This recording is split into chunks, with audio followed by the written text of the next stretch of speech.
In the year 1871, the Great Fire nearly destroyed Chicago.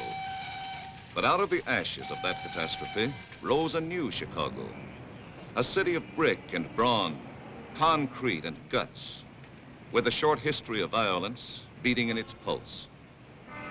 That history is on record, and the record is kept by the newspaper men who have made Chicago's papers great. No period in Chicago's history was more violent than the years of Prohibition.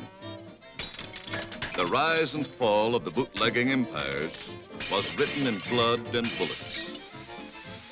In 1932, there were 365 murders committed in Chicago, one for each day of the year. 8 policemen were shot down in the line of duty. One of the most ruthless of these murders occurred on December 9th, 1932, on South Ashland Avenue, in a place operated by a woman named Wanda Skutnik. Wanda Skutnik's store in the Polish district was the front for a speakeasy.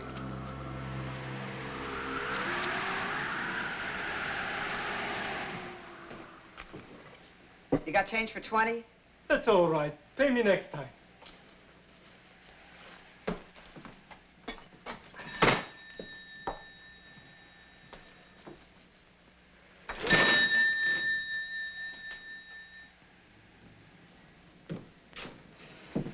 Wanda, you're looking at a guy that's coming down with a cold.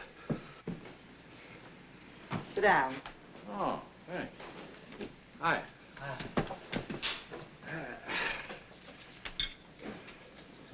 For a cold, this is good. Thanks, Wanda.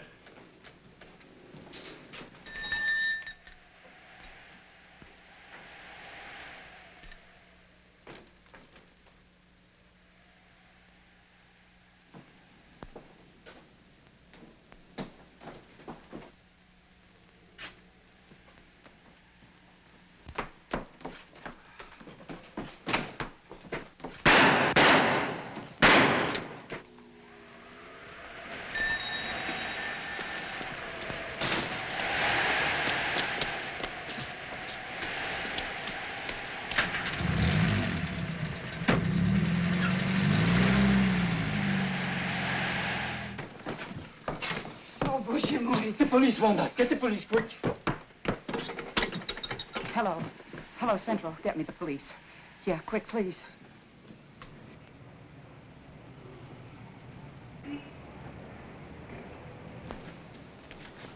This cornered, frightened bootlegger gave information that pointed suspicion towards a man named Tomek Zaleska. Tomek Zaleska couldn't be found, but 2 weeks later, a tip from another source revealed that Zaleska had spent the night of the murder with his friend, Frank Wiecek. The police closed in on the home of Helen and Frank Wiecek.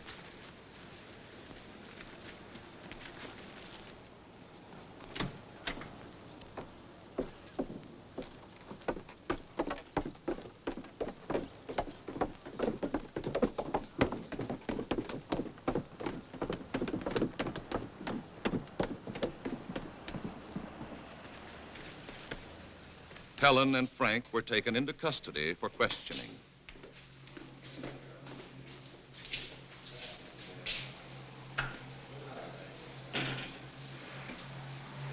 Frank Wiecek admitted that Tomek Zaleska had spent the night of the murder at his home, but insisted he knew nothing about the crime.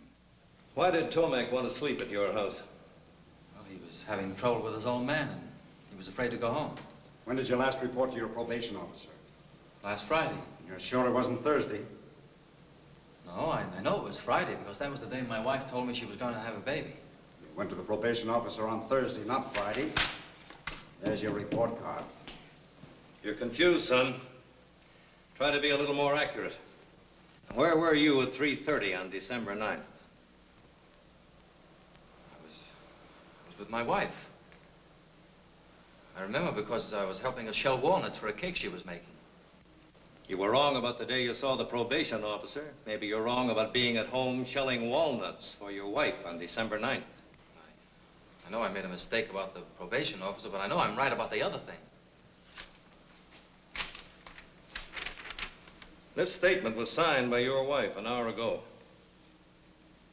My husband was home with me on the 9th of December. I remember this because he was helping me pick dates for a cake. You sure it was walnuts?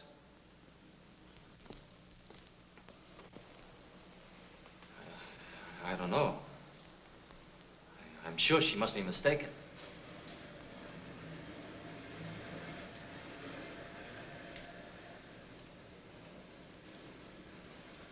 His wife, Helen, was released. But because of Frank's confused testimony on insignificant points and his minor police record, he was held as a suspect.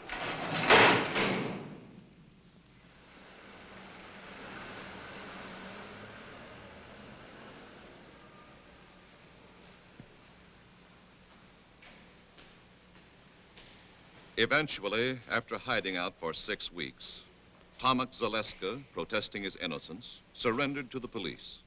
You knew we were looking for you. You know we'd picked up your good friends Helen and Frank Wiechek. And why did you give yourself up if you were innocent as you claimed? I was scared. Sometimes I used to hang around Wanda's place. When I heard they were picking up everybody she knew, well, I figured nobody would miss me, so I just beat it. I know now I made a mistake. But I came in on my own hook, didn't I? When you went to Wiechek's house that night, what reason did you give for wanting to sleep there? I didn't give any reason. I used to spend the night there once in a while. You didn't give them any reason.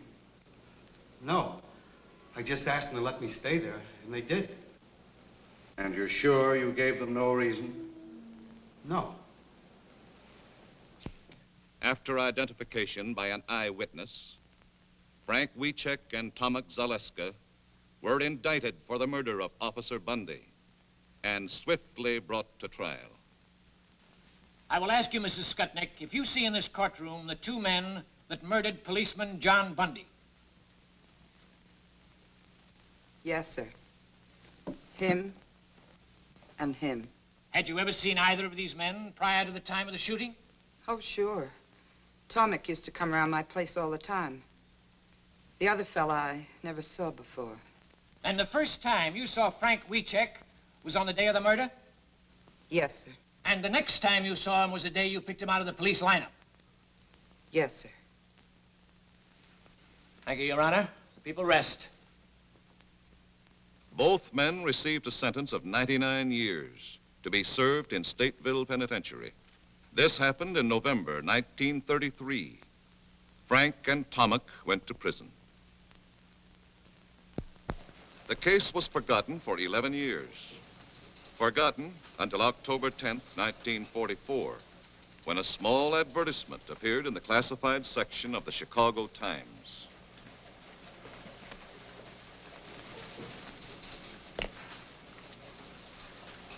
Boy! Yes, sir? Give me the file on John W. Bundy, cop killed in 32. All right. You get McNeil. Yes, sir.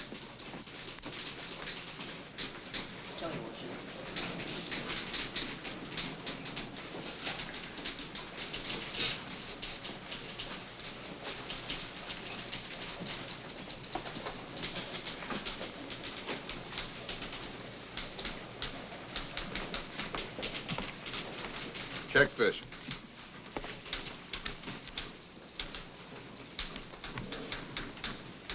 What do you make of it? Well, I want to know why it's worth $5,000 to someone to find out who killed a cop 11 years ago. 1932 was open season for cops. Over on the north side, they were shooting them in pairs like a brace of ducks. This is all I could find on that cop killed in 1932, that Bundy guy, Mr. Kelly.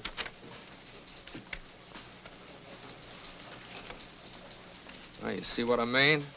He didn't rate much. Well, it wouldn't hurt to check it. You might get your name in the paper. Now, this is sucker bait. Every grifter and mooch in town will be after that $5 grand. They'll frame their brothers to get it. And maybe this is a frame. There's a lot of angles to this thing. You see what I mean? Just takes you longer to catch on, that's all. I'm just thinking about it.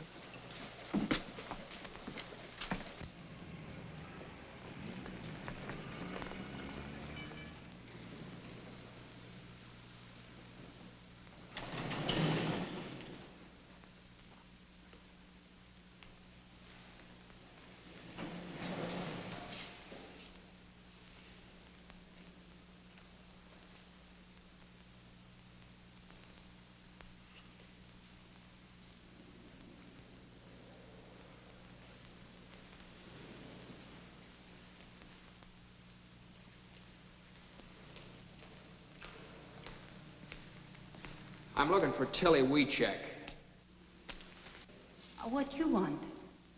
I called Northside 777. They said I'd find her here. I'm Tilly.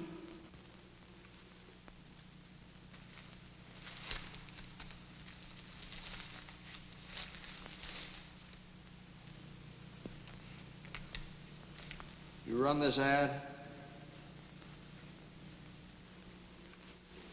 Yes. That's for me. You know something? No. No, I'm a reporter from the Chicago Times. We'd like to know why you're so interested in finding the killers of this cop. Frank Wiecek is my son. I his mother. My son's in prison for killing him. He didn't do it. My friends, they tell me if I offer big money, maybe somebody will tell who killed the policeman. Now, you mean your son's in prison for killing the cop, is that right? Yes, but he don't do it. My Frank's a good boy. He don't do this thing. About this $5,000. Where'd you get it? Is that important? Oh, yeah, it's very important. Where he got it, where you got it, might have a lot to do with the case. He might have it hidden away someplace. Maybe you got it from some mob that's trying to spring him. No. I work. I scrub floors. 11 years. I never miss a day's work. I earned it. Every penny. 11 years? That's a long time. Yes. You just say it. My boy, he lived it. Believe me, mister. You don't know my Frank. But me, I his mother. Well, you mean you got some new evidence, something that wasn't brought up at the trial? No. No. That's why I try to buy new evidence. No, you're just wasting your money. You'll get cheated out of it. No, not me. Look, lady. He's in for 99 years. Now, if you want to make good use of the money, send him lots of cigarettes and candy, try and keep him happy. You're very kind. But I not use my money for candy or cigarettes. If you're not able to help, I get my Frank out someday. Somehow, I dream of this day. $5,000 a lot for a dream. Yes. 11 years. I dream and I work. First, I tried $3,000. Nothing. Now I try $5,000. Suppose nothing happened. Then I work 11 more years. I get $10,000. But my boy, someday he get out.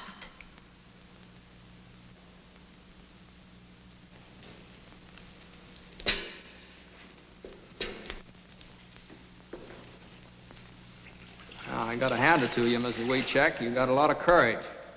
You help me? I'm afraid I couldn't do that. I'm only a reporter. I just write the story. Now, good luck to you.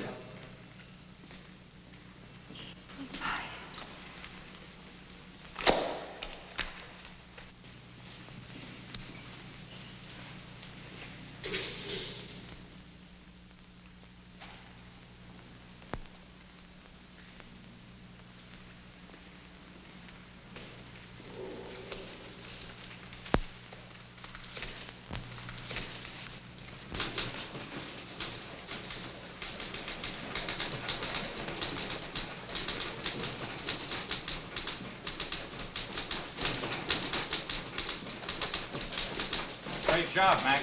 Thanks, Charlie.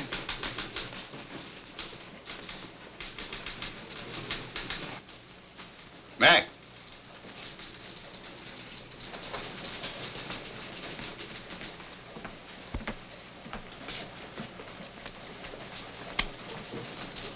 Hey, this story on the scrub woman, pretty good. How'd you like to follow it up by going out to Stateville and interviewing her son? Oh, now, wait a minute. I didn't write the story to glorify the son. He's a cop killer. Well, you got any proof he's a cop killer? Well, they didn't give him 99 years for playing hooky. He had a record. He was on probation when he shot the cop. Yeah, I know. I read the record, too. He's public enemy #1. He and a couple of other kids broke into a grocery store. He got $2 and a record. But in this case, an eyewitness identified him as one of the killers. The Supreme Court reviewed the trial. The conviction was upheld. Well, so what? It wouldn't hurt anything to hear what the guy has to say, would it? Well, why, if you go out there... Well, look, Mac, let's put it this way. Maybe I'm interested for personal reasons. Maybe I'm interested because my mother did the same thing. She scrubbed floors on her hands and knees for more than 11 years, sent me through school. Okay, I'll go out to the pen tomorrow and see him. How about expenses?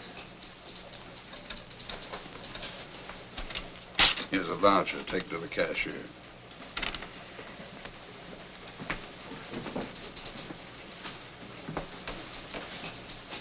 Kelly. I happen to know that your mother had a small annuity. She never scrubbed a floor in her life. You never got past the 5th grade. But I figure if you pull such a corny gag as this, you must want me to go pretty bad, so I'm going. But I want you to know that you didn't get away with it.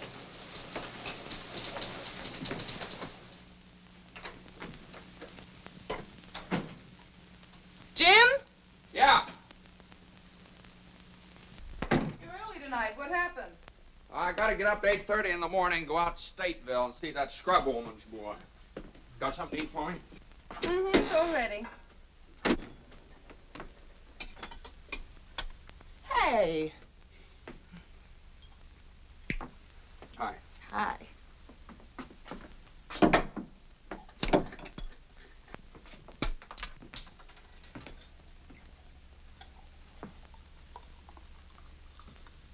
Hey, you got a new one, huh? Isn't it a beauty? 500 pieces. Yeah, I can't see how a smart girl like you can spend so much time on these things. Oh, I noticed you worked on the last one. You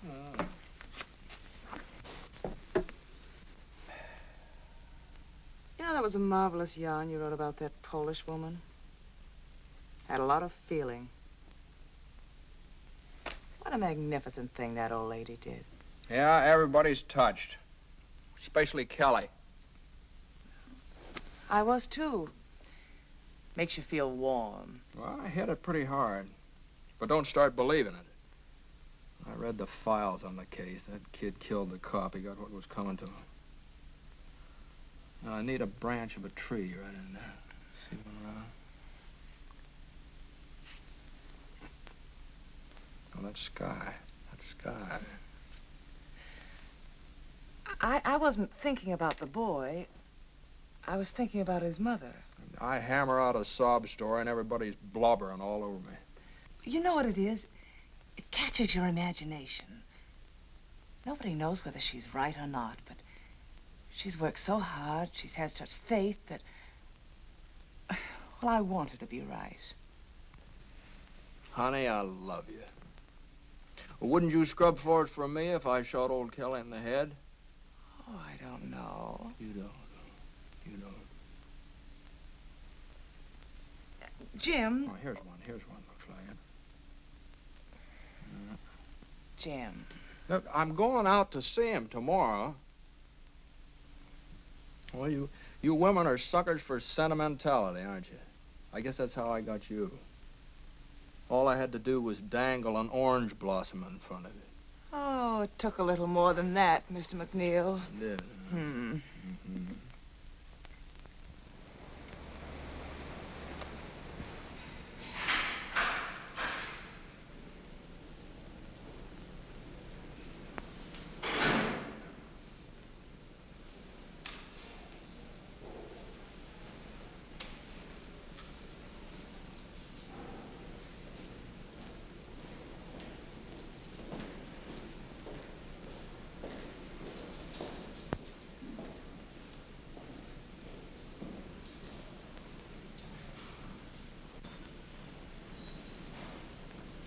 What kind of a guy is he, Warden? I like him. Oh. Frank, this is McNeil of the Chicago Times. He wants to interview you. Now, you don't have to consent to this interview or answer any questions if you don't want to. But I do want to. Sure I want to. Okay. That's fine. He's yours. Sit down, Frank. The Times has taken an interest in your case. I came out to ask you some questions. Yes, sir. I'd like more of your story, your side of it. I need an angle, something to hit the public with, you understand? Yes, sir. Now, you knew about the ad your mother ran in the papers, and the $5,000 reward. Yeah. Did you know she was scrubbing floors to earn that money? Yes, I did. All she lives for is to get me out. I guess that's all I've got to live for, too. Well, that's a very good angle to play out. Your faith in your mother, her faith in you. You know, if you're guilty, you're just letting her slave her life away for nothing. She knows I'm not guilty. Uh-huh. I read the news clips, transcript of the trial. They don't whitewash you, the way I see it. But you only read what convicted me. All the true facts didn't come out.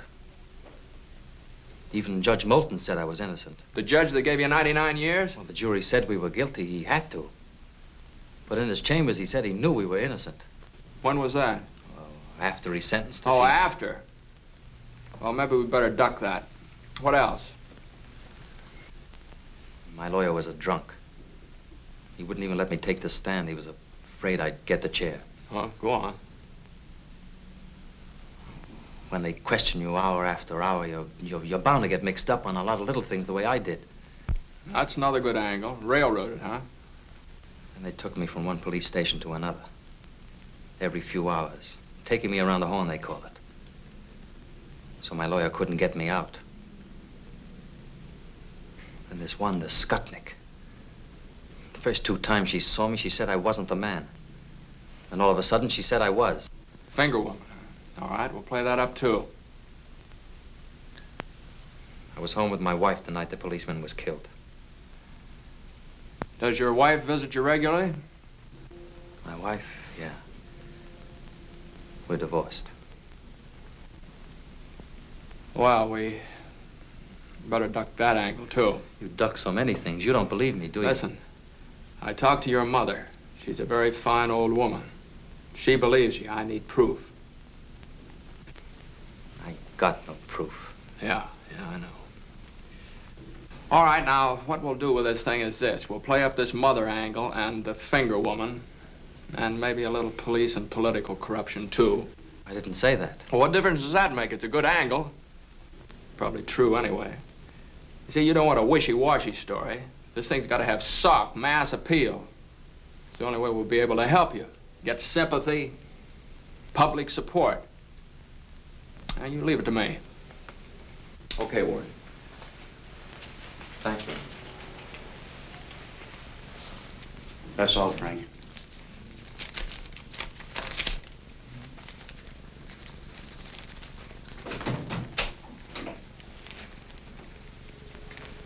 Are there any guilty men out here? Not if you hear them tell it. Sure make a hard pitch, don't they? 99 years is a long time. Maybe he'd been better off we got the chair.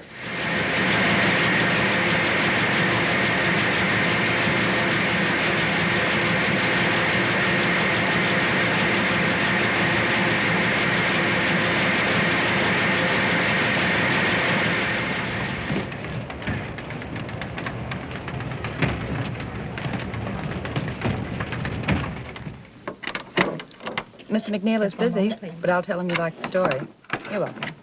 Yes, the Times is going to continue with the WeCheck case. You're welcome.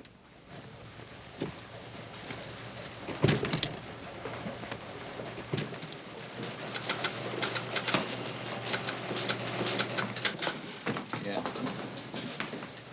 Yes. Well, thank you very much for calling. That's right, lady. I guess the Times is going to follow up the case. Yeah.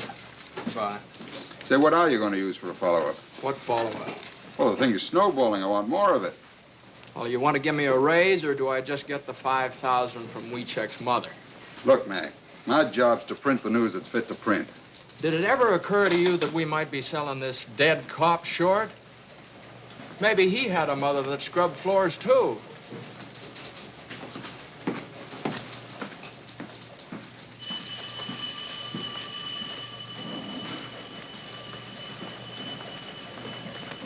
And another thing, you remember what Wiechek said about that judge that promised him a new trial?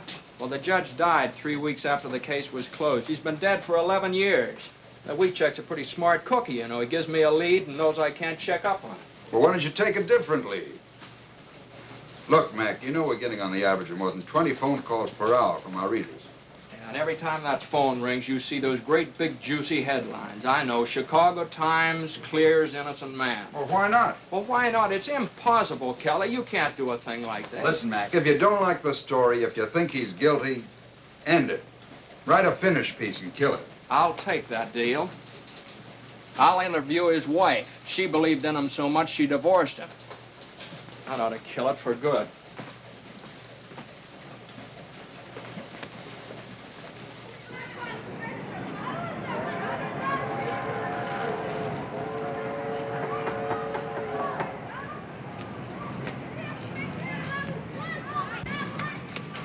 I'm looking for Helen Reiska. Yes? I'm McNeil of the Times. I'm doing a series on the Wiechek case. Oh, yes, I read them. Please come in. This way, please. Oh, excuse me. Just a minute. I got your address from your former mother-in-law, Tilly Wiechek. I haven't seen her since the divorce. I guess she doesn't feel very kindly towards me. Will you sit down, please? Do you think there's a chance that Frank will get free? Do you want him to? Sure, I want him to. Would you be waiting for him? No. No, I wouldn't. I'm married again. Oh. But I'd be glad for Frank, because he's a fine man. And because he's innocent. He was at home with me when the policeman was killed. Yeah, I know. You were baking a cake. You loved him. Then, I mean. I did. Very much. But the lonely nights were too much for you. You couldn't go on that way. No. Is that it? No, that's what Tilly might think. I loved him. I would have stuck to him. But Frank wanted me to get the divorce. Did he pick out your new husband for you, too? It's the truth. Did you contribute to the reward money, or did Tilly earn all that by herself? Oh, I couldn't help. I haven't anything. My husband, Mr. Reiska, takes care of me and my boy. Frank's boy. I can't ask more than that. He is a good man. And he loves me, and he loves the boy. We're lucky. Yeah, you seem to have got out of it all right. Mr. McNeil, I told you the truth about the divorce. Frank wanted it. Well, it's going to be very hard to make people believe it. Frank's wife says he's innocent and shows her faith by divorcing him, you know. But that's just the way it was. I went up to see him that day, wanting to make him keep up hope, wanting to cheer him up. He looked depressed, the way you do when you're terribly worried.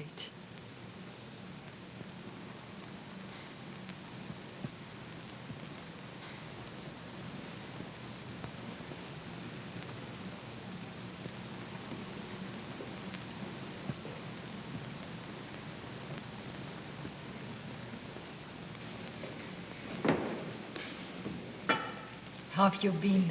Fine. How have you been? Fine. How's Ma? Fine. And the boy? How's the boy? Oh, he is fine. Always fine. Everything's fine. We have nothing to say anymore. Oh, Frank, darling, please. I know. So many things you don't say. You don't want to talk about the outside because I'm in here.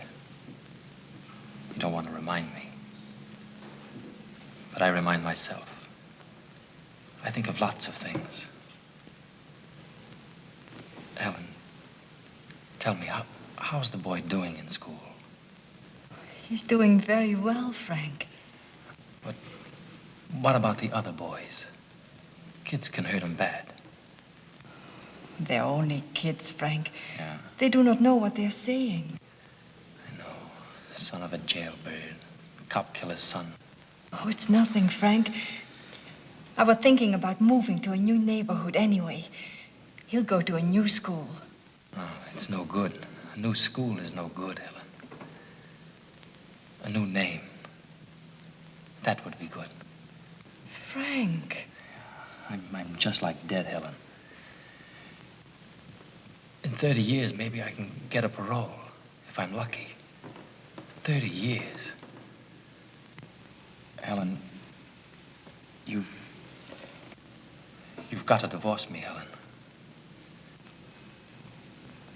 You can't mean that, Frank. Yes. Love's not for us anymore, Helen. It's finished. Now we must think of the boy.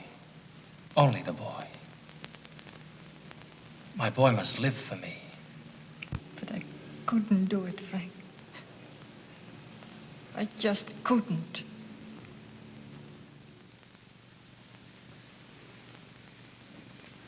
And for over a year, I wouldn't do it, Mr. McNeil. But Frank kept begging me and begging me. Then I met Mr. Reiska. He loved me, and he was fond of little Frank. He understood everything about us. Well, what about the boy? Does he know? Yes, he knows. But now everyone calls his father Uncle Frank. We've made a point of that. Look, Mom, Brandon! No! You lost the other one. This is Mr. McNeil of the newspaper. And that's my husband, Mr. Reiska. Reiska? And that's my boy, Frank. How are you? Say, I'd like to get a couple of shots of you and the boy, if it's all right. That's all right. Come on, son. Come over Sit- here, sit Frank. Right there. There you are. Come on. Hey.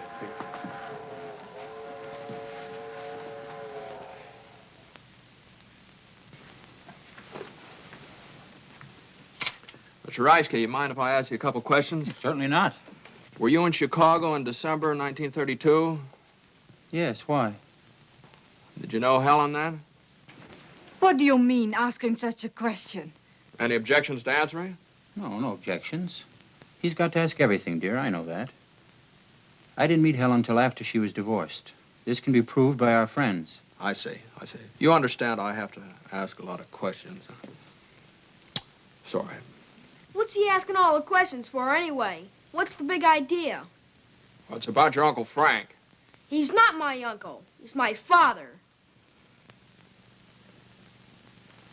Well, thank you, folks. Goodbye.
Darling, wake up. What's the matter? Huh? Hungry? Want a nice sandwich? Oh, no. You've been gnashing your teeth and making an awful noise. I've never known you to be like this, Jim. I don't know. Maybe it's something I ate. I ate the same things. Well, maybe it's something I wrote down.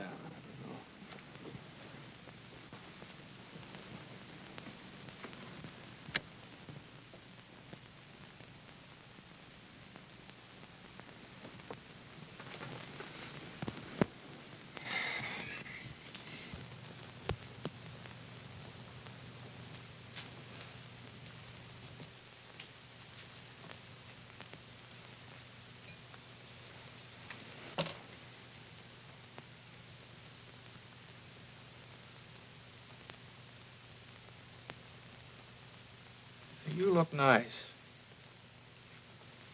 Will you marry me? I did. Oh, yeah, that's right. Thanks. You're welcome. Just remember I'm here. Well, come on over here. Maybe we can work this out together.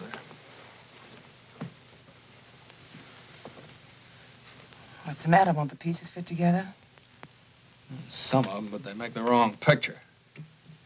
Pieces never make the wrong picture. Maybe you're looking at them from the wrong angle. Sometimes it's mighty hard to figure. Why don't you let go? You want him to be innocent. You want him to be free. Admit it. Oh, maybe you're right. Maybe I do want him to be free. But that doesn't make me believe he's innocent. If you want to believe, that's enough. Believe it. Will you marry me? Oh, that's right, you did. Will you fix me that sandwich then? Hey.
Hey, Kelly, have you seen this item on the warehouse fire? Might be a firebug, arson ring. You think there's anything to it? There might be. I'll follow it up. Is that an assignment? Sure. Oh, Mac, I know there's nothing more to the WeCheck case. It's all washed up. But before you tackle this warehouse yarn, the warden called me this morning. WeCheck wants to see you again. Well, for what? I don't know. Maybe he wants to confess. Well, I was just up there. Don't I get time off for good behavior? WeCheck's been up there for 11 years, Mac. That cop's been buried longer than that.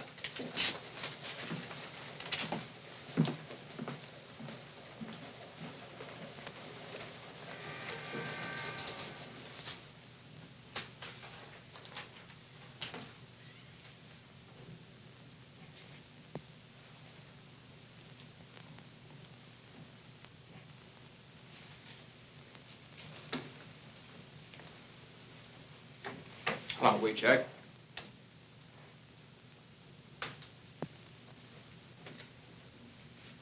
Mr. McNeil, I sent for you to tell you that I don't want you to write anymore about me or my family. I've read what you've written. I've seen the pictures of my mother, my wife, and my boy. We poured our hearts out to you, unashamed. Well, you wanted help, didn't you? That's the only way you can get people interested in the case. Nobody's going to read a little two-line ad like your mother ran in the paper. 500,000 people have been following this story.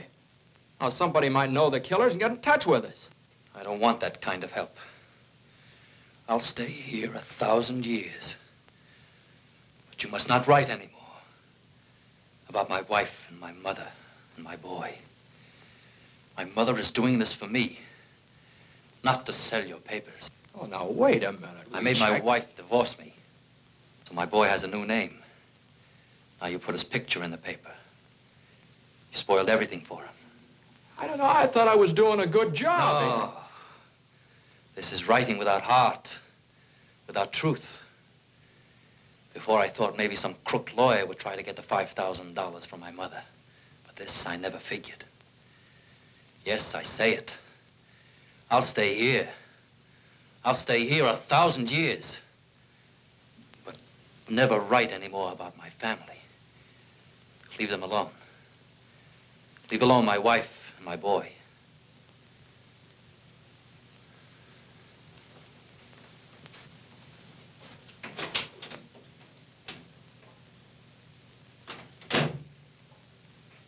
What do you make of that? Well, I guess he figured you pitched him some pretty low curves. It was a story. I wrote what I saw.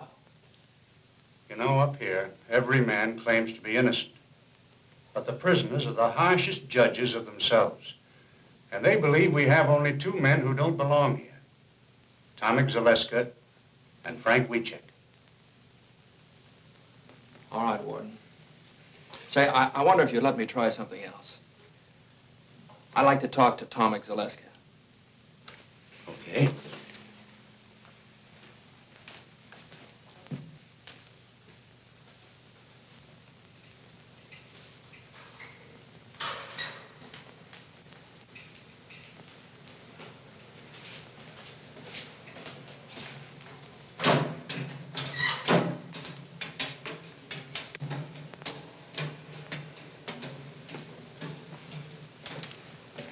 I'd like to talk to Zaleska. Yes, sir.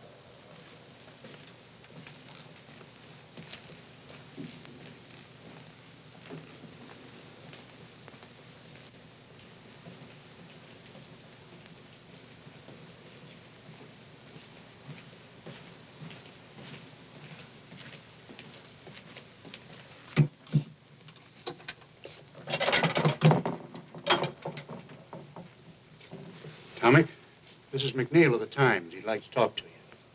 Yes? Warden, would it be stretching the rules too much if I talked to him alone? No. No, go right ahead. Thank you. Are you familiar with the work the Times is doing for Wiecek? Yes, sir. Now, look, Tomek, we want to clear up this Bundy case one way or the other. We don't think Frank was in it with you. Now, if you confess and name the man that was really with you that night, the Times will do everything in its power to get you a parole for turning state's evidence. The chances are you'll be out of this place in a few years. What have you got to lose? You're in for a life now. Come on, tell us the truth.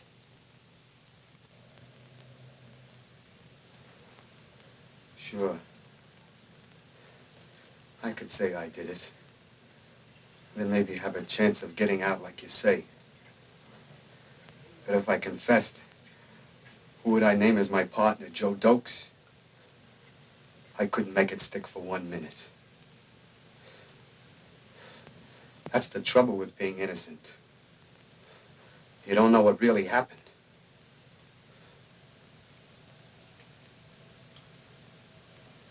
I didn't do it. Me and Frank had nothing to do with it.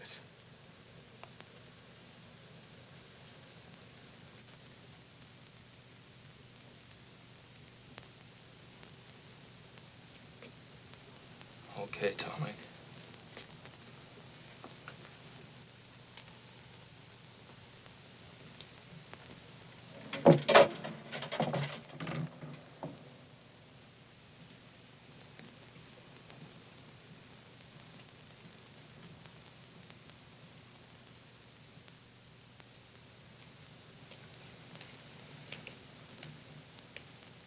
Well? You must run a nice jail. This guy doesn't want to get out either. I'm gonna get this out of my system if I never write another line. Warden, do you think Weechek could talk to me again? Yeah. Yeah, I imagine he would. I'll take you over to the hospital. He works there.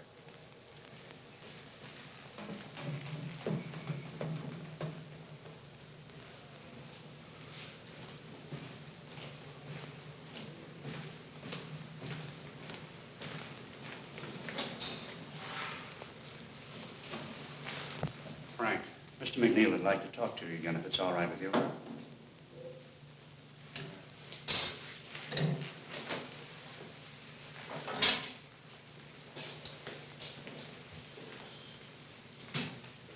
Look, Frank, I've decided to go on with this case. I'll slant the story your way.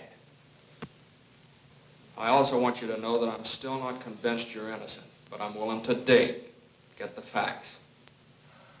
But remember this, if I ever catch you lying, I'll blast you so hard you won't even get a parole when your 33 years are up. Is it a deal? I've nothing to be afraid of. It's a deal. Okay, Frank. Now, I want you to give me some information.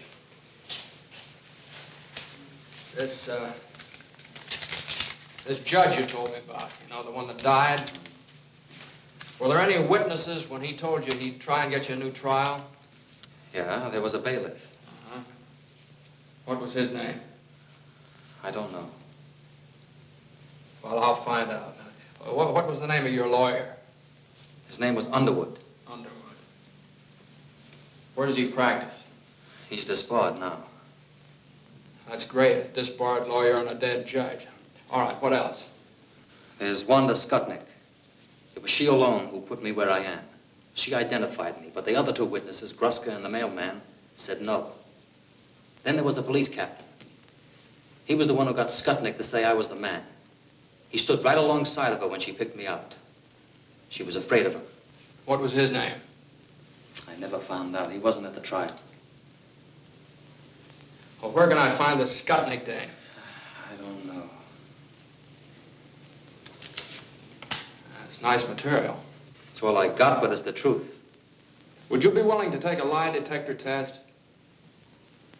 Mr. McNeil, for 11 years, I've been waiting for a chance to get at that box. You know what you're up against? If it turns out bad, you're cooked.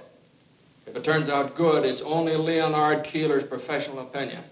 Doesn't count legally. I'll take the test. Okay, I'll fix it up for you.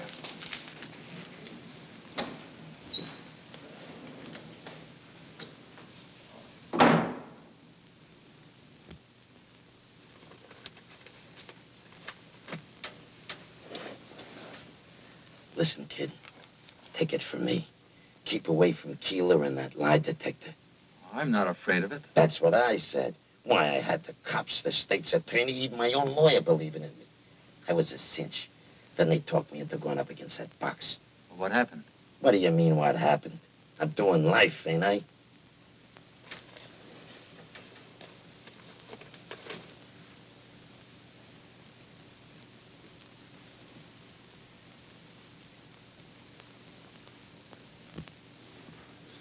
Well, the only thing the machine is for is to record the emotional reactions of an individual. We place a blood pressure cuff about the upper arm of the subject, and then through the impulses to the timbre system, record the variations in blood pressure and pulse on this stylus. Then the pneumograph is fastened about the subject's chest, and we record the changes in the respiration. And the electrodes fastened on the palm and the back of the hand to record the changes in electrical conductivity of the skin. It's a very sensitive criteria for emotional reactions, emotionality. Oh. Mr. Keeler's all ready for you, Frank. Sit down, Frank. Just take it easy and relax. I'll do the best I can, Mr. Keeler.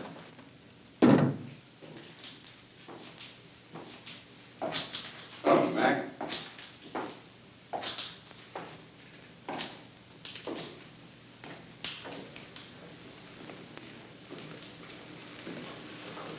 What are you doing here?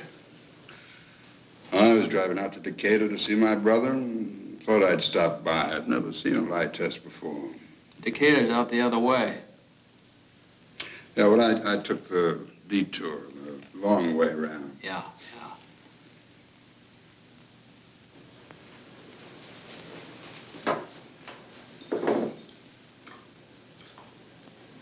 These are a pair of electrodes.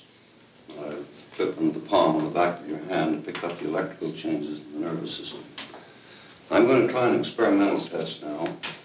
I want you to take one of these cards, look at it, remember the card that you chose, and then place it back in the group.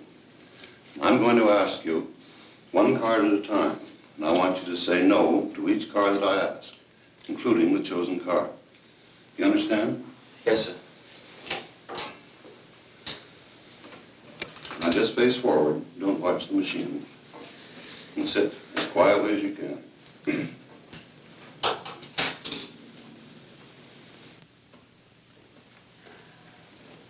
Hey, what's he doing that for? Oh, he's forcing him to lie so it'll show on the graph. Gives good basis for judging Wiechek's reactions. Did you choose the 7 of clubs? No. Did you take the 3 of spades? No.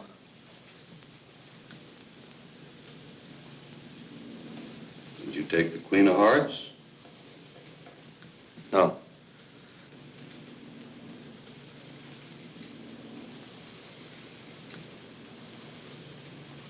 Did you take the Ace of Hearts? No.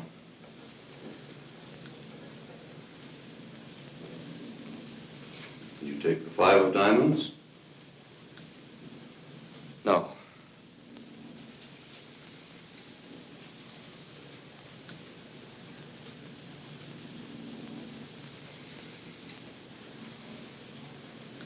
Did you take the 6 of Clubs? No.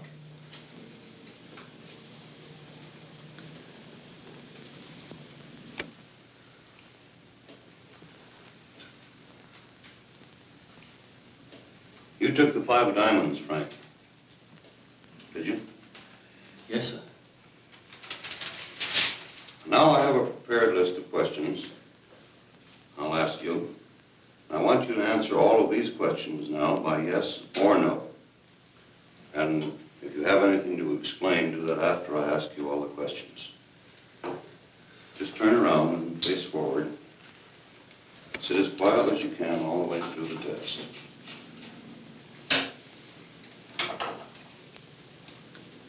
And don't forget, just yes or no all the way through. Is your name Frank Wiechek? Yes.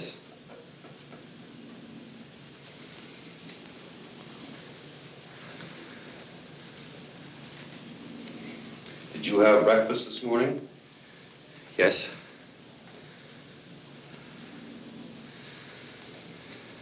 Do you know Tomix, Alaska? Yes.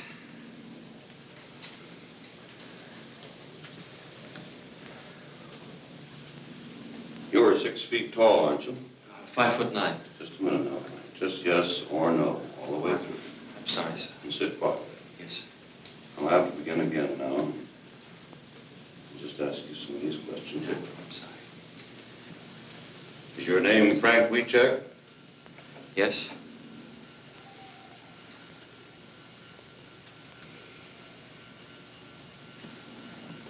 Were you in Wanda Skutnik's store on December 9th? No.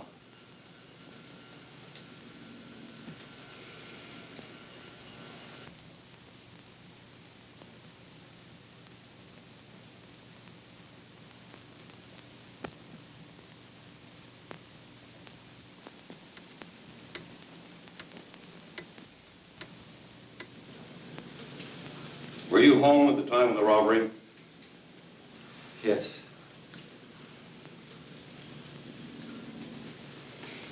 That's all I'm going to ask you. Just sit quietly now for a few moments, and I'll take it up.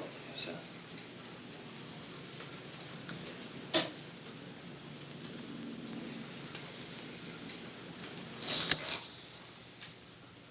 Well, we're all through, Frank.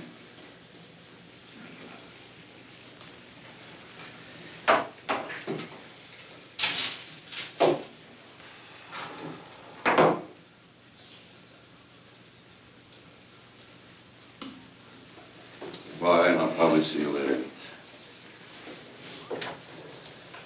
See you later, Frank.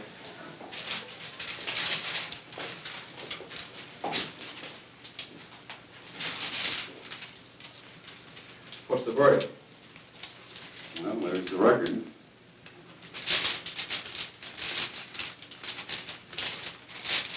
Well, what's that jump there? Well, he reacted in all three curves, very specifically. He lied to that question. Is that where you asked him if he killed Bundy? No. Are you married? Well, but he didn't lie. He isn't married. He's divorced. Yes, but he's a Catholic, and he still thinks he's married, and he feels within himself that he's married. And so he reacted in deception. But do you think he lied about anything else? Well, we run so many records today, 4 or 5 of them. I'd like to take a little time to go over them and compare one record with another and the reactions. And, well, I'll call you later on this afternoon and let you know.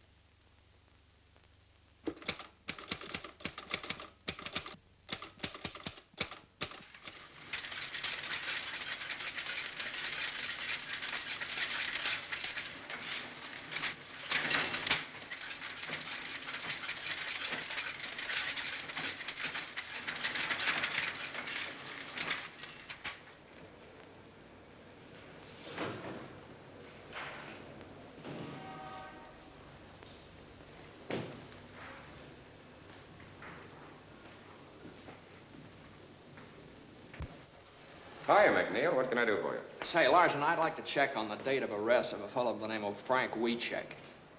You mean the cop killer? Oh, I'm just trying to do a job. I'm afraid I can't help you, McNeil. Our arrest books for 1932 are in the warehouse. They're not available. What do you want me to do, go to the commissioner? You know where you can go as far as I'm concerned.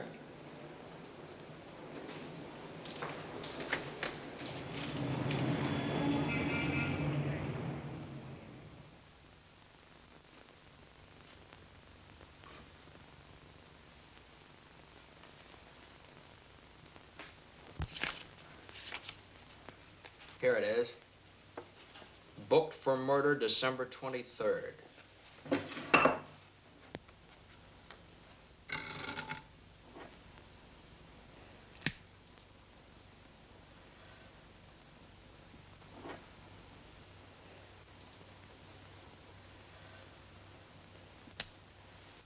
That make you happy? One of the things I was looking for. He was booked on the 23rd. Now, if I could just find out whether he was arrested before then. What difference would that make? Well, if he was arrested before the 23rd, it'd prove that this Skutnik dame could have seen him a couple of times before she identified him. Captain Norris of the New City Precinct handled the Skutnik identification. He never operated that way. Captain Norris, huh? Say, let me see the arrest books for December 1932, will you? I can't help you on that. Look, all I'm trying to do is to find out whether this fellow Wiechek is a cop killer or not. You know, back during Prohibition, the police department got pretty tough when a cop got killed. Now you're talking like the guy in the street. Always thinks we're running around with rubber hoses beating up innocent people. Look, you seem to think the cops framed Wiechek. You're the one that's doing the framing. You're framing the best police department in the country. Bundy was a good cop and a good man. Why don't you write about his wife and son? And about the other 357 cops killed in the last 20 years? Oh, back in 1932, they did a lot of things. Maybe they did, but they weren't always wrong. How do you know? Were you in the division at the time? No. All I can say is it's awful hard for a man like me to be fair to a cop killer. And supposing he isn't a cop killer? Maybe I ought to help you, but I just can't. You've helped me plenty, don't worry. Captain Norris, huh? Had charge of the Skutnik identification, huh? Well, it looks like he's sort of mixed up in this himself. Maybe I better go over and talk to him. You better take a shovel with you. You'll have to dig him up. He died in 38.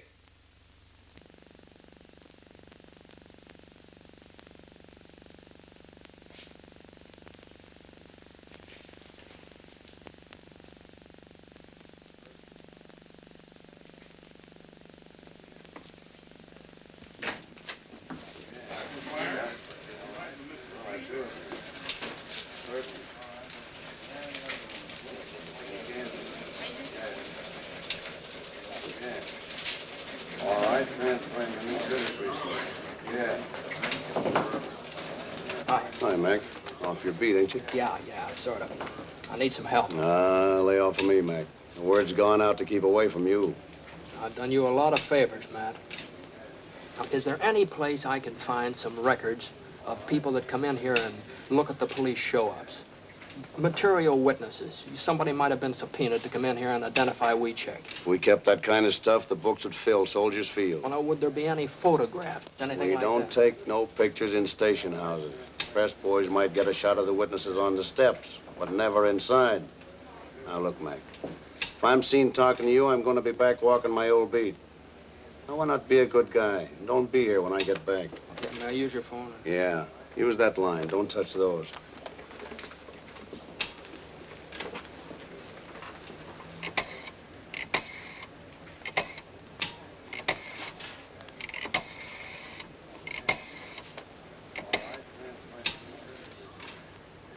This is McNeil. Give me Kelly. Say, check through our files and see if any of our boys took pictures of the WeCheck arrest in 1932. Get someone to check the Tribune and the rest of the papers. Now listen, Kelly, a photographer takes maybe 10 shots, prints one of them. I want to see the other 9. Now listen, the Herald Examiner, they were still in business then, weren't they? Now this is just their kind of picture. I'll check on that myself.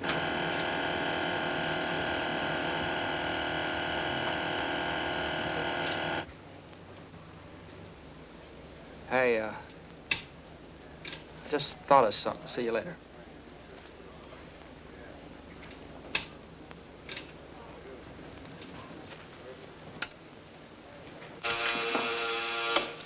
New City Precinct. This is McNeil over at headquarters. You got the book on the WeCheck arrest, 1932? Yeah, but we've been told to pull it out of the files. I'll drop over and see it. Okay, we're right over. Right.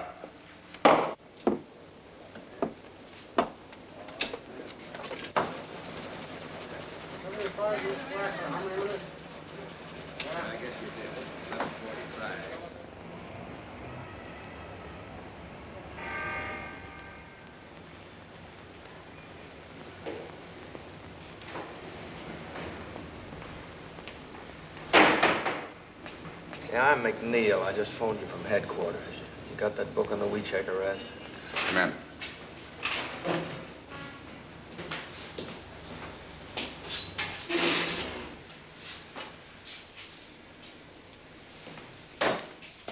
you.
What'd you find? WeCheck was arrested in the morning of the 22nd. He wasn't booked until the afternoon of the 23rd. Norris took his time, didn't he? What'd you say your name was? McNeil. What division? I'm McNeil of the Chicago Times. This is confidential information. This is public information, and I'm entitled to use it. We've got our orders. You got a beef, you talk to the state's attorney's office. That's a good idea. I think I will. In the meantime, I wouldn't let anything happen to that book if I were you.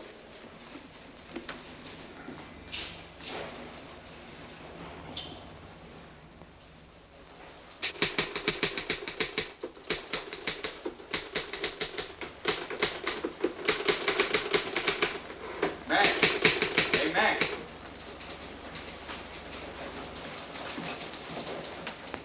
Hey, this is hitting him pretty hard, isn't it? I haven't even started on him yet. I think this whole thing stinks. Kelly speaking. Yeah. Yes, sir. Right away. That's the boss. He wants us both. Let's go. Let's go.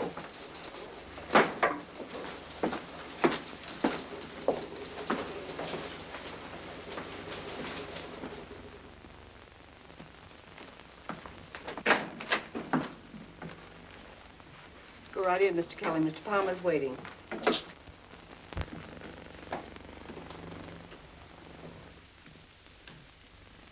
Mr. Kelly, Mr. McNeil, I believe you know the commissioner. However. Mr. Faxon from the state's attorney's office. And this is Robert Winston representing the governor. How do you do, sir? Of course, you know Mr. Burns. Mr. Kelly, these gentlemen object to our handling of the WeCheck story. Mr. Kelly, we feel that the Times, through you and Mr. McNeil, is slinging mud on one of the finest police departments in the United States. And specifically, we object to your efforts to arouse sympathy for a man who killed a police officer. We'd just like to point out, gentlemen, that Frank Wiechek was convicted by a jury. His case was reviewed by the Supreme Court, and the conviction was upheld. All these legal authorities believed in Frank Wiechek's guilt. Well, a long time ago, a lot of people believed the world was flat. At this late date, do you wish to impugn the integrity of the jury and the court? If they were wrong, yes. Back in 1932, a steady stream of convictions made good publicity. Remember? Frank Wiechek was found guilty, and he belongs where he is. Were you in the state's attorney's office in 1932? Why, yes, I was, but I didn't have anything to do with the Wiechek case. I have no axe to grind, Mr. McNeil. But I believe you're unnecessarily discrediting this regime.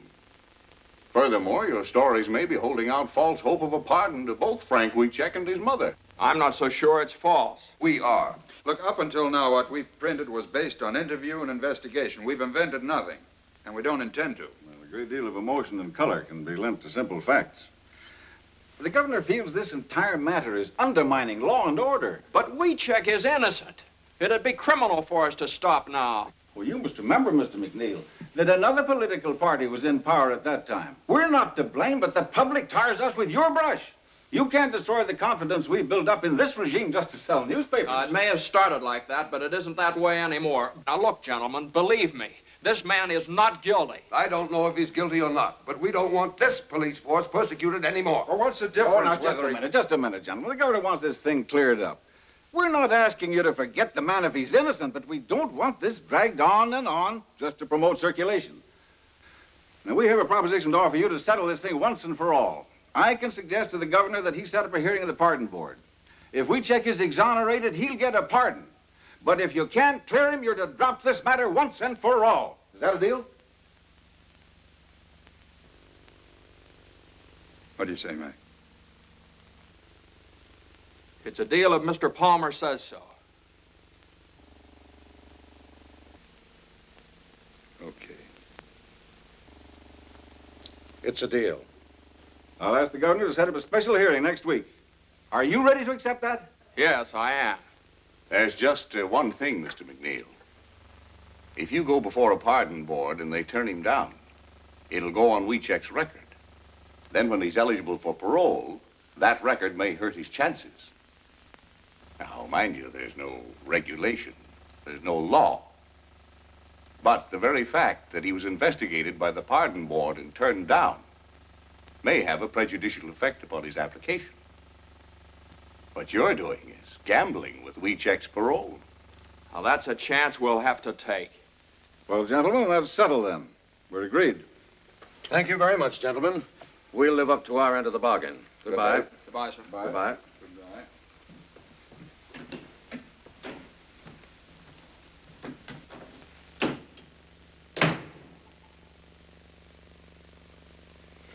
Well, you two seem to be satisfied, but Mr. Burns doesn't seem to be. I'm not. As your attorney, I think you've made a bad deal. While I have read the transcript of this case and am familiar with some of the things Mr. McNeil found, I am not at all certain that we have sufficient evidence to obtain a pardon. But you haven't seen all of the evidence yet, Mr. Burns. What, for instance? Well, in the first place, I've talked to the bailiff of the court. He corroborated Frank's statement that the judge promised him a new trial. Well, what basis did the judge have for making that promise? I don't know. If he made it. He made it, all right. Here's an affidavit from the bailiff. That's not proof. It's inconclusive. All right. Forget about that. I have a lie detector test. And Keeler's sworn statement that the fellow is innocent. Inadmissible. Gruska and Decker, the other two witnesses in the crime, maintain that Wiecek is not the man. And they also testified that this Wanda Skutnik couldn't possibly have recognized anybody. But have you found her? What does she say? Gruska and Decker contradict it. But it's inconclusive evidence. Now, what new admissible evidence have you? Well, there's a whole lot of new stuff. The state's attorney's office tried to keep me out of the record books. That's the reason I had that fella faxing up here. And another thing.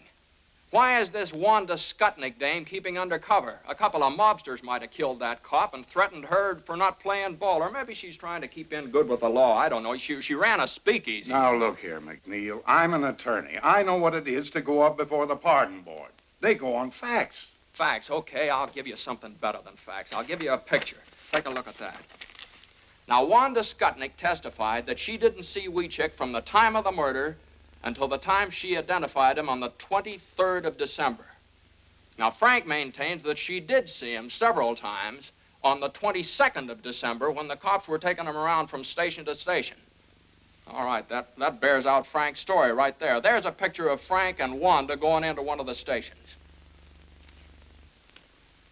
Where'd you get this, Mac? I got it out of the files of the old Herald Examiner. Kind of figured they'd go for a picture like that. When was this taken?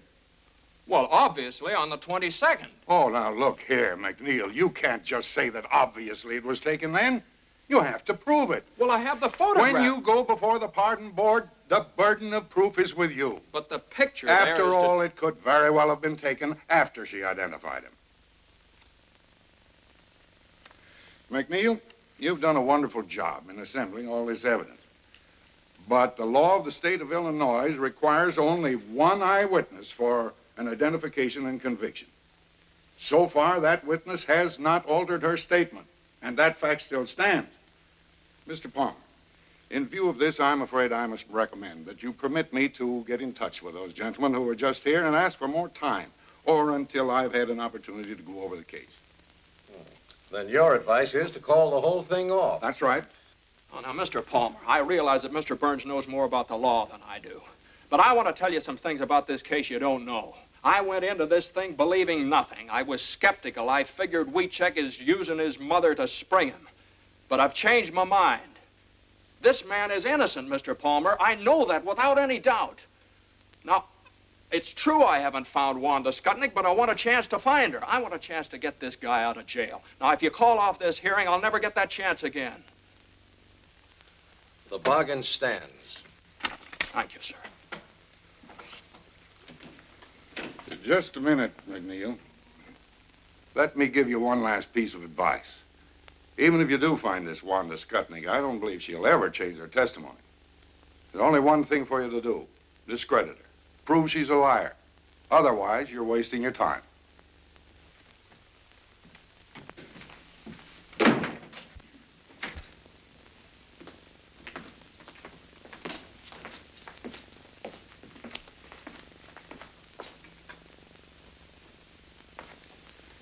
Yeah, that's great.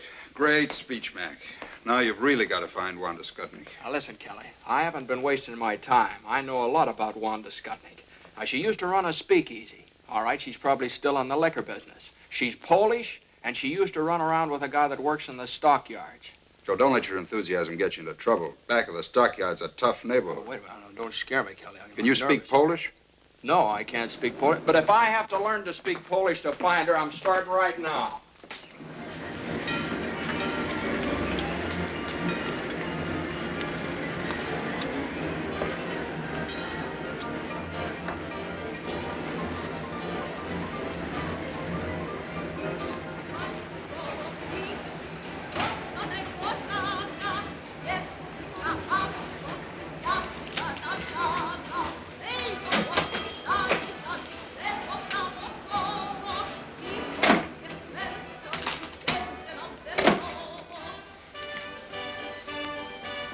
What do you have? Say, did you ever see that woman before? Her name's Wanda Skutnik. You a copper? No. Her uncle died, left her a little money. I hear she's remarried. Having a hard time finding her. Money, huh? Well, I don't know. I'll see if the boys in the back room know about it. Кто je? Če čuješ slišal se kabeta, če naziva Wanda Skutnik? Ne. Bilo pevna ženata? Ima nove nazvisko. Nije. Never heard of her. Fly.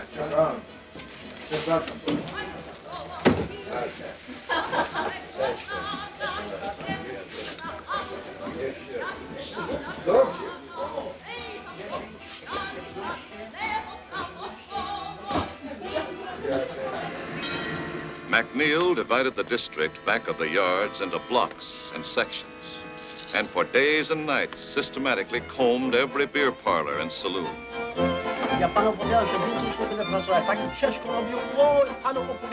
That's all for me. Sure. Na zdrowie pana. Na zdrowie.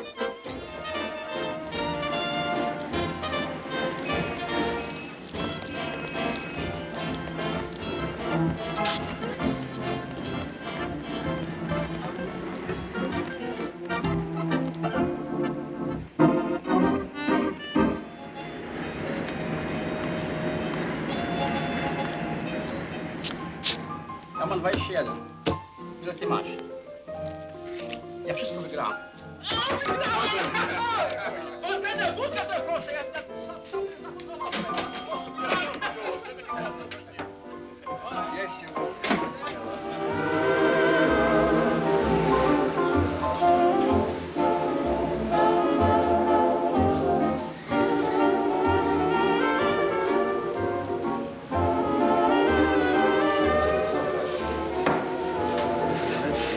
Give me a bourbon.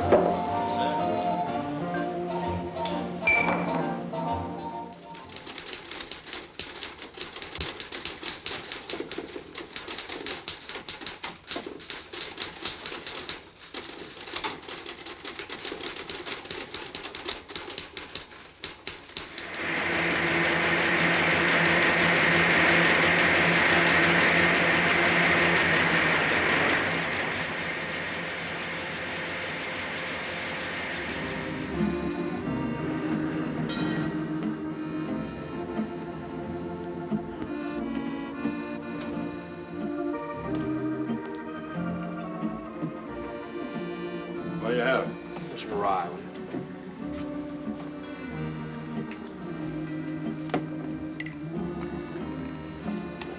Say, did you ever see that woman around here? No, I don't think I have. Her name's Skutnik, Wanda Skutnik. A lot of women come in here, but I don't know them by name.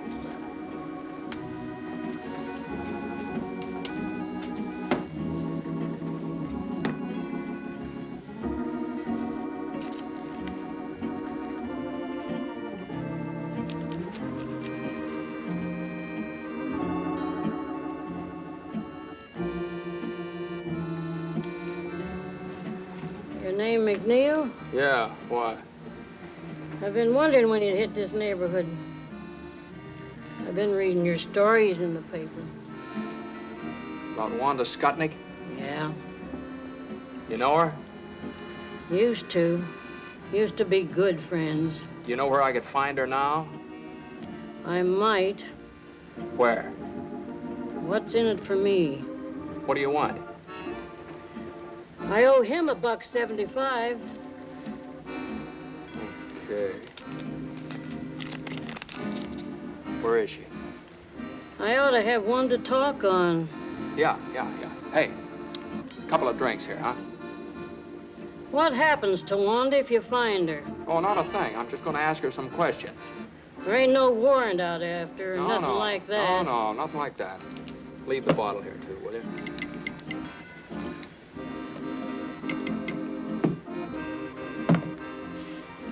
She hadn't ought to thrown them bricks at me. You know Honora Street? Yeah, sure. You go down there. 725. 725. What's her name now? Siskovich. Wanda Siskovich. But don't tell her I said so. She's got a bad temper. I don't want her throwing no more bricks at me. Won't tell her a word. There you are. Thanks.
Come in.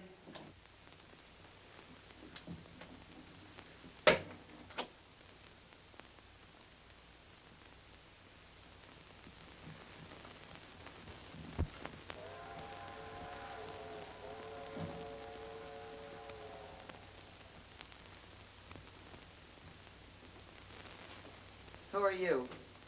I'm from the Times. Get out of here! So you're Wanda Skutnik. Yeah. I've been wondering when you'd show up. Now look, lady, I'm not going to give you any trouble. I'd just like to ask you a few questions. You want to cry in my beer? All I want to know is this. Is there any possibility that you might have been mistaken when you identified Wiechek? No. Well, if you're so positive, we can prove it. Will you take a lie test? A lie test? You think I'm crazy? Look, will you give me a sworn statement? I did my swearing in court. How many times did you see Frank before you identified him? Never. You didn't see him before the police show up? No, only when he killed the cop. Look, I said all I got to say. That's all there is, see? What do you mean that's all there is? There's a lot more than that. This kid's been up in the pen for 11 years. Now, look, I've got to go before the pardon board day after tomorrow. Now, Frank's got a good chance to get off if you help him. I got no reason to help Wiechek, and I got no reason to help you neither. You're the one that wrote them lies about me. I've been thinking of suing you for libel. That's the reason I wrote them. I called you a liar and a bootlegger and a finger woman. I insulted you every way I could think of, and I'm going to keep on doing it, see? Go ahead and sue us for libel. I'd just like to get you up on a witness stand under oath. Yeah, and you still wouldn't get nothing out of me.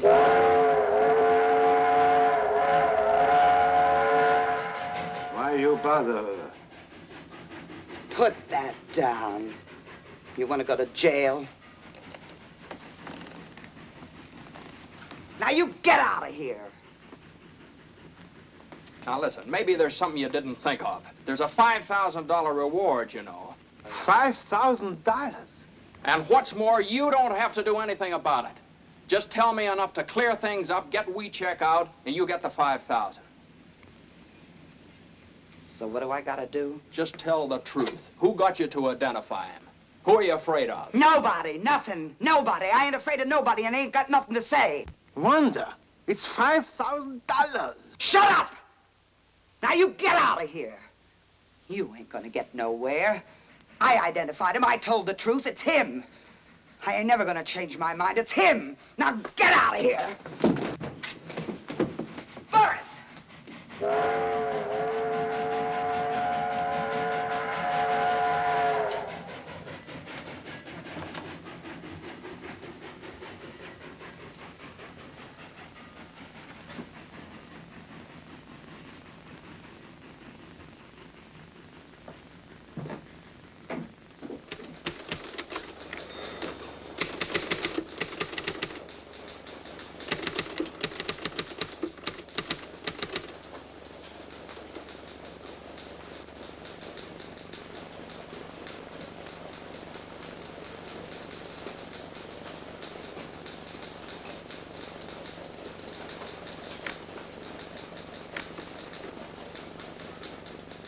Well, Mr. Burns has given us a clear picture of the situation. If Wanda Skutnik can defy the pardon board, if the board has no authority to subpoena her, the power to make her talk, then we're helpless. What do we do now? The thing for us to do now is for me to appear before the pardon board at Springfield this afternoon, present our apologies, and ask that the case be withdrawn. Will that appear on Frank's record? Will it spoil his chances when he becomes eligible for a parole? No, his name simply will not come before the board. All right. That's it, then. I'm sorry, Mr. Palmer. I want to apologize to you, too, Mr. Burns. I thought if I found this woman, I could make her talk, but I missed her. I'm sorry. Okay, Mac. Kelly, write a finished story on this Wanda Skutnik and end the whole thing. Get the paper off the hook. Well, I can get a train for Springfield in about half hour. Good.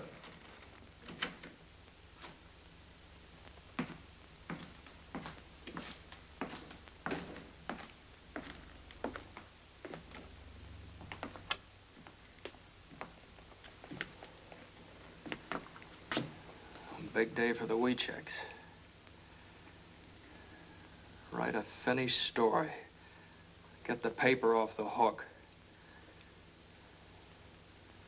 How do you end it? Well, first you better go out and see Weechek's mother. I couldn't do that. I just couldn't do that, Kelly. What he wanted to do, read it in the paper?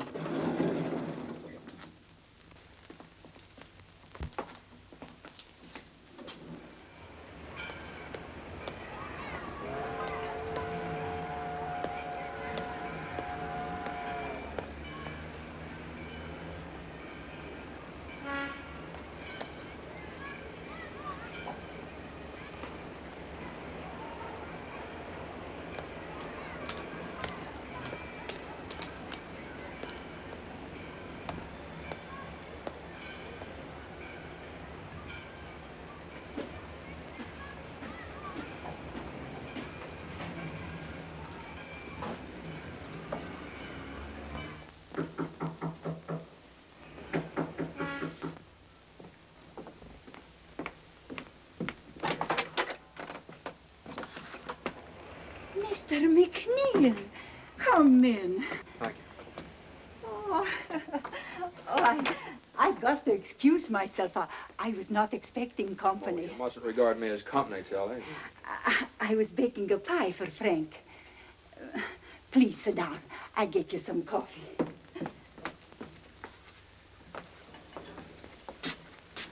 I really can't stay, Tilly. I just came out to talk to you about something.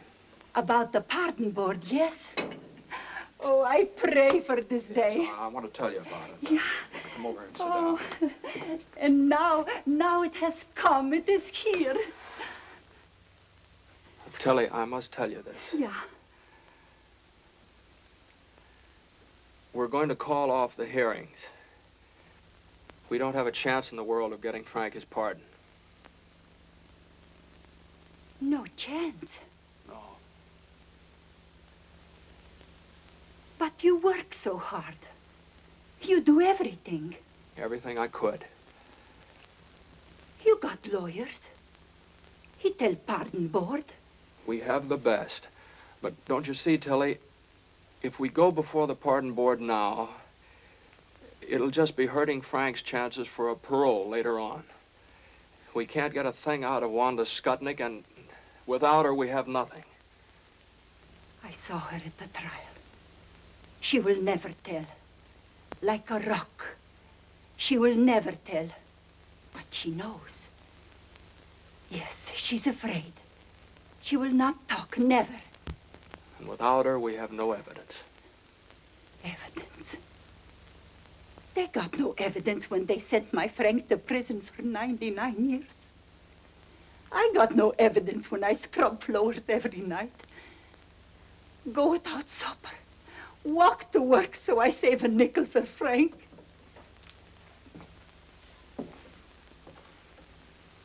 Evidence. What is this evidence?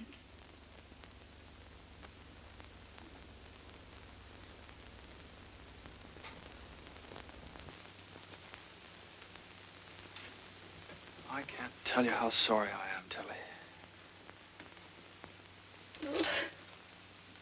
You try to help. You're a good man. But if this thing happened, then we fight some more. We fight more and more. Yes? No, Tilly. We're calling off the hearing. The Times is dropping the case. No. But if you go, I got no friend left.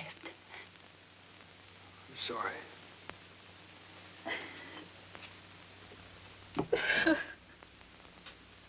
No friends left. No friends no more.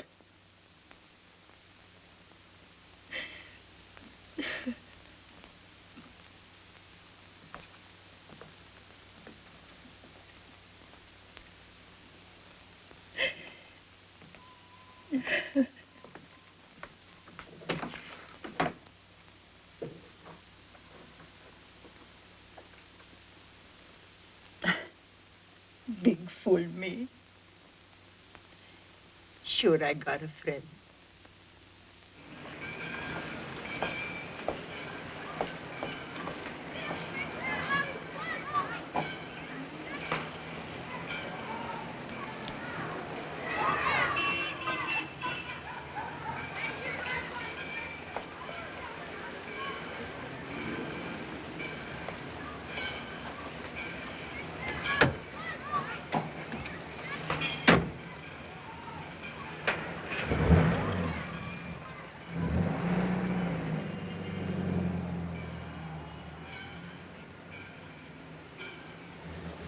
Where to?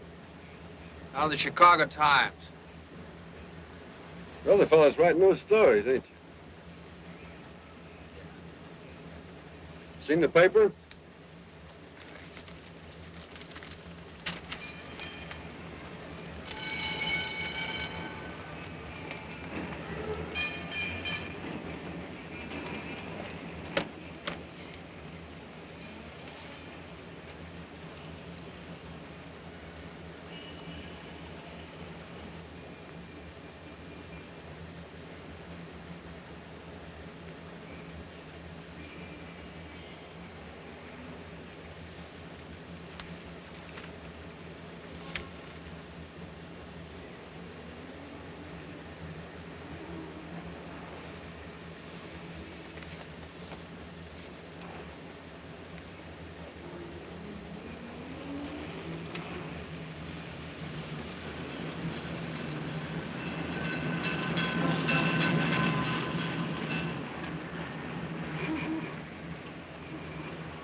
Hey, change that, will you? Get me down to police headquarters. Fast you can. Right away. McNeil of the Chicago Times. First door on your left, Mr. McNeil.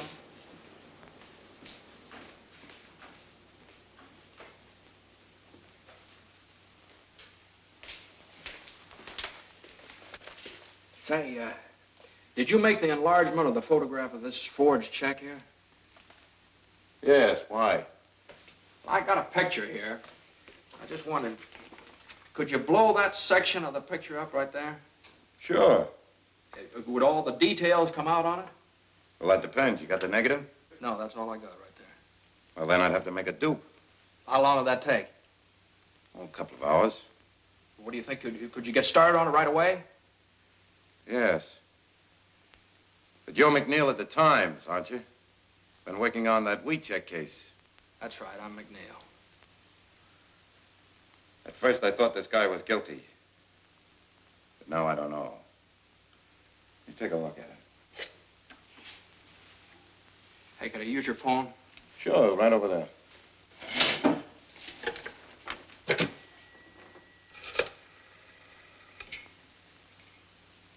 I want to put in a person-to-person call to Mr. Martin J. Burns. He's up at the state capitol in Springfield, Illinois. That's right. Yeah.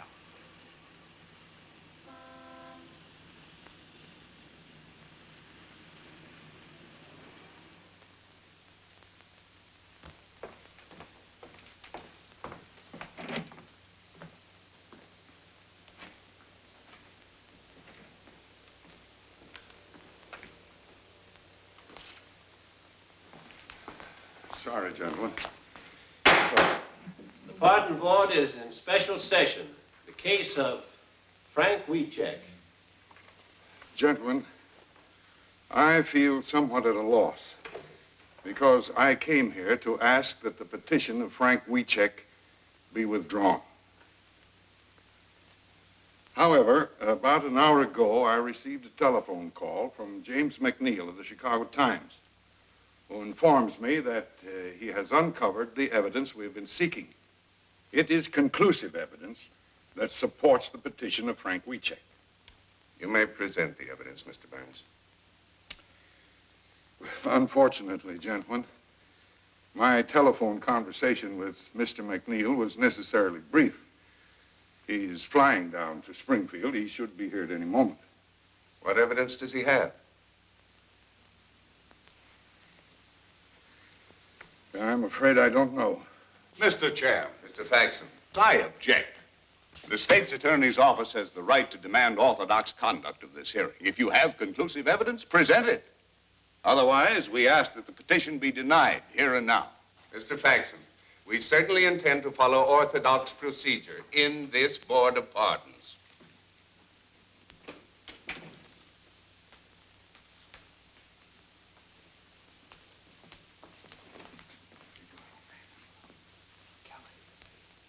Kelly's sending it over the AP wire.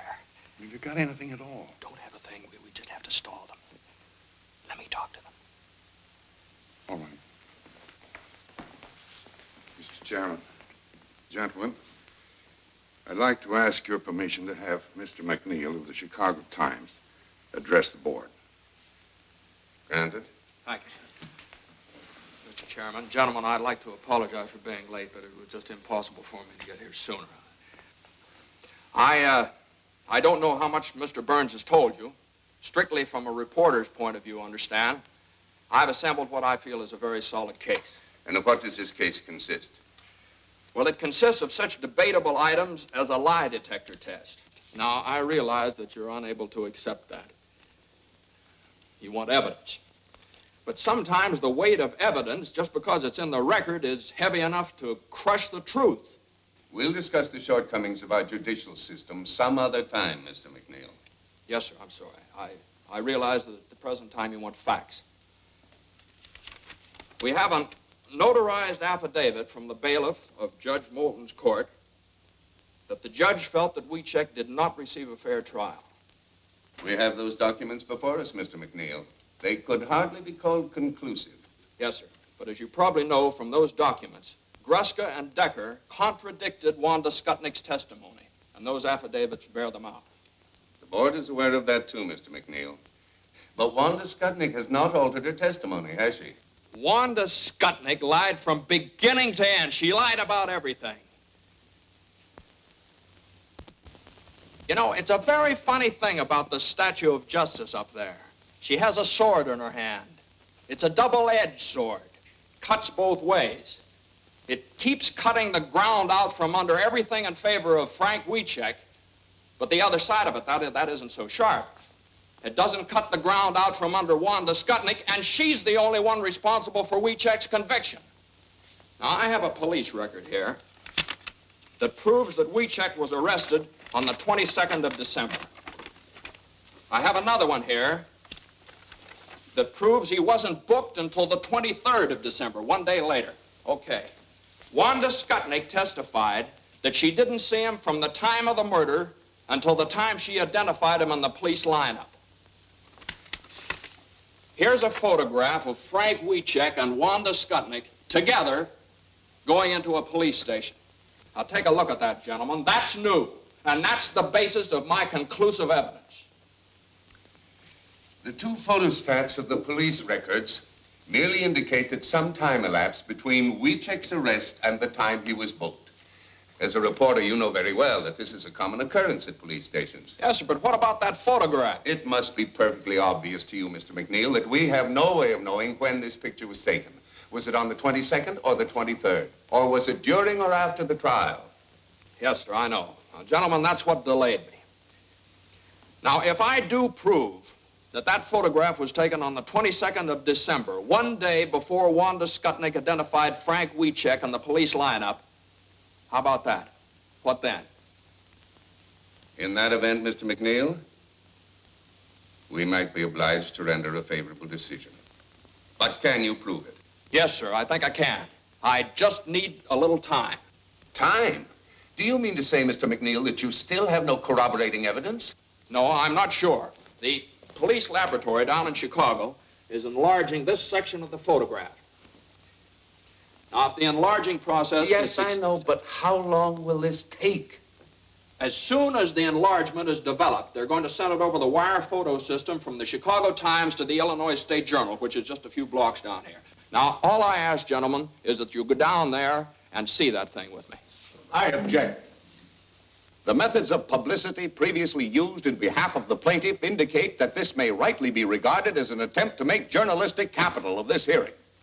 Now, I am authorized by the state's attorney's office to state categorically that in the opinion of our office, the facts set forth in Wiechek's behalf do not indicate that he was a victim of a miscarriage of justice. We're here to protect the interests of the people of this state, not to sell newspapers. Mr. Chairman. Gentlemen, the governor ordered this hearing for the purpose of arriving at the truth. If you fail to consider every item of evidence, no matter how improperly presented, you have defeated the very purpose of this hearing. What is your decision, Mr. Chairman? Gentlemen, we'll go. Are you clear to Springfield? Yes, sir, the wire's open. Well, hold it open. Have the picture in a minute.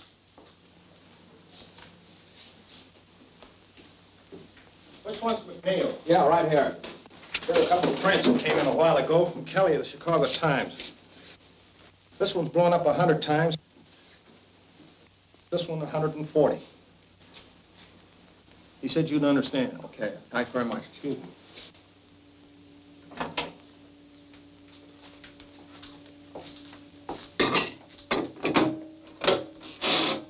Ask them if they're ready. Springfield, are you ready for this picture? We're ready. Okay, here's the final lineup. Okay. All ready, Mr. McNeil.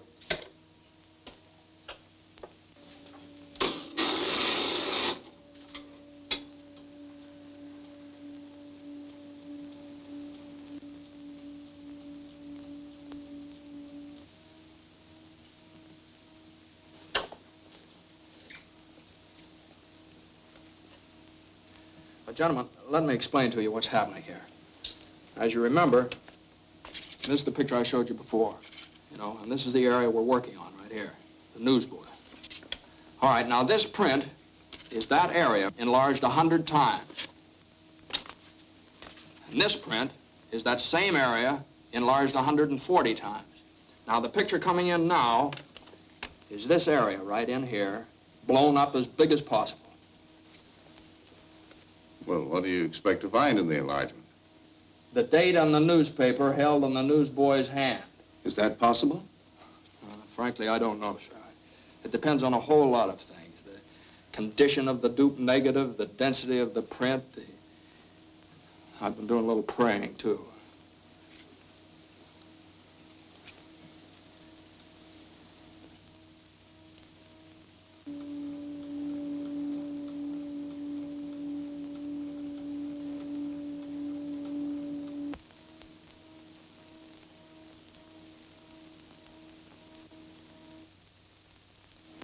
That's it, Mr. McNeil. Excuse me, please. How long will this take? Oh, it's a positive print. Shouldn't take long. You can come along with me if you want. This way, Colonel.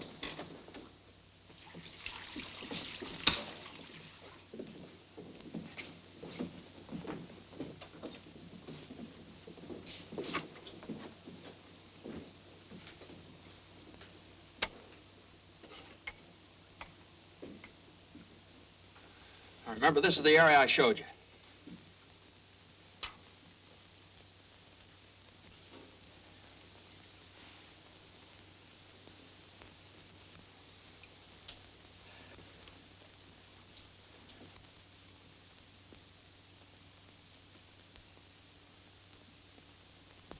There, it's beginning to come through.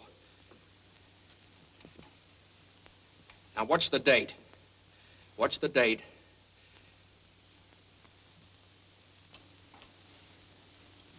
December. There it is. December 22nd. 22nd of December. There it is.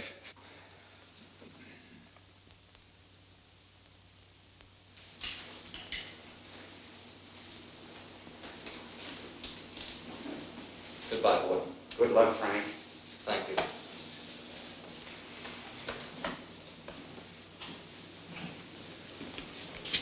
New suit and $10. Almost $1 a year. Oh, now look, Frank. It's a big thing when a sovereign state admits an error. Remember this. There aren't many governments in the world that would do it.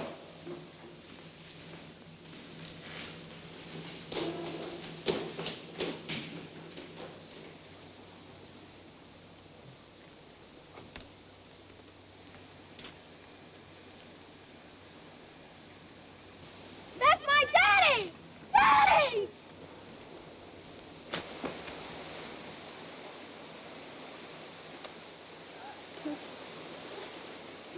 Franuś! Franuś!